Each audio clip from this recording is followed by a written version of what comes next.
What was the purpose of this speech? The purpose of my speech was to inform people about what sacralogenesis is. I wanted to describe the types because different cases result in different side effects. The side effects can range from almost nothing to death. It is a horrible disorder that hurts a lot of people. However, it's rare, so not very many people know about it. How did you feel going into this speech? I felt good going into the speech because I knew a lot about my topic, because my cousin had a baby with sacralogenesis. The baby had a really rare case of sacralogenesis. Her spine only went down to her heart. She was born stillborn at 4 months early, so she was 5 months. It says, briefly define speaker ethos. How did you work to make sure your speaker ethos were high? Speaker ethos is when someone is more likely to listen and to take in your topic than to just let it go in one ear and out the other, pretty much. I knew my speaker ethos were high going into the speech because since my cousin's baby had it, I knew quite a bit about sacralogenesis. I also did a lot of research on sacralogenesis to make them even higher, and I have done a speech before on sacralogenesis, so that helped a little bit. Was my technology adequately prepared? What could have been done differently or better? My technology was not the best it could have been.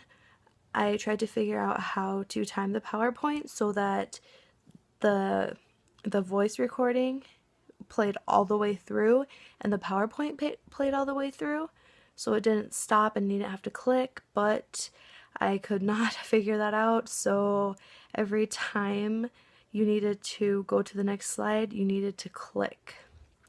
What principles did you keep in mind when creating and designing your PowerPoint presentation? Give 1 or 2 tips for effectively using PowerPoint.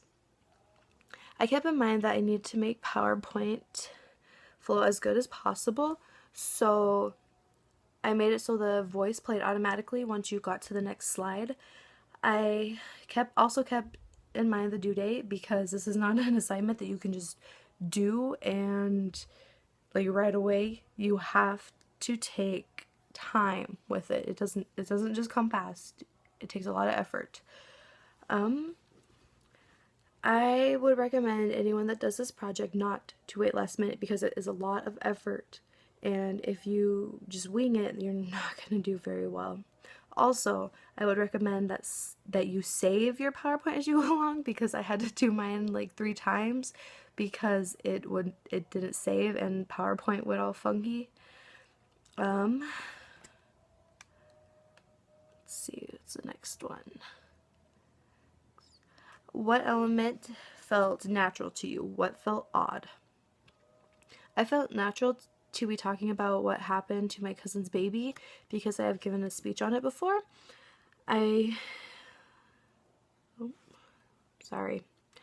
also felt I liked the fact that it was over PowerPoint, so I could redo it as many times as I wanted in case I messed up, which I do a lot.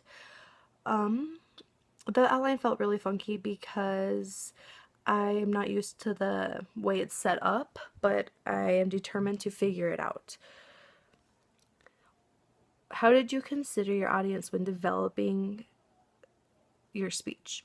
I knew that my audience would be able to understand bigger words and that they were mature enough not to poke fun at the side effects, which sounds horrible, but a lot of kids do because they don't understand. I knew that my audience would be okay with seeing the graphic pictures of the disorder. Therefore, I was able to actually show what happens with sacralogenesis. What did you do in your speech that worked? What didn't work? What are areas for target of improvement? I like that I was able to include the story of my cousin's baby. I like that I was able to find decent pictures of sacralogenesis, and I needed to improve my organization techniques. Starting with outline. Connect your learned experience to class readings and concept. Include at least one specific chapter with a page number from the section you are referring.